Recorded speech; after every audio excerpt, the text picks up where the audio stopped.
പിന്നെ ഏതേ ഒരു ചെറിയ സന്തതിയാട്ടോ ചിക്കനും ചോറും കഴിക്കും കേട്ടോ. അതവിടെ തപ്പുന്ന എന്തുവാണെന്നറിയാവോ, എടുത്തപ്പോൾ കയ്യെ തട്ടി അവിടെയൊക്കെ കുറേ തെറിച്ച് പോയിട്ടുണ്ട്. അതാ കഴിക്കുന്നത്.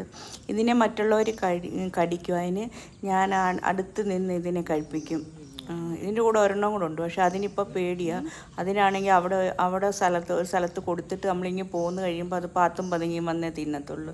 ഇവൾക്ക് പേടിയൊന്നുമില്ല. ഇവളെ ഞാനാണെങ്കിൽ എന്നെ കാണുമ്പോൾ ഓടി വരും. അപ്പം ഞാൻ വണ്ടിയുടെ അവിടെ വരുമ്പോഴത്തേക്ക് ഞാൻ എടുത്ത് ഏണയെ വെച്ചോണ്ടാണ് വരുന്നത് കേട്ടോ. അതൊക്കെ വീഡിയോ എടുക്കാൻ പോയാലുണ്ടല്ലോ, ഈ വരുന്ന സമയത്ത് നമ്മളെ കയറി വരും, എല്ലാവരും കയറി അങ്ങ് മേത്തൊക്കെ കയറും. അപ്പം മൊബൈലൊക്കെ തെറിച്ചു. അതുകൊണ്ട് പലപ്പോഴും ഫുഡൊക്കെ കൊടുത്തു കഴിഞ്ഞിട്ടൊക്കെ ഇച്ചിരി ഒന്ന് ശാന്തമാകുമ്പോഴൊക്കെ വീഡിയോ എടുക്കാൻ പറ്റുള്ളൂ. അത് കണ്ടു കഴിയുമ്പോൾ എന്നും ഒരു തരം വട്ട് പിടിച്ച പോലെ ഇവരെല്ലാം കൂടെ.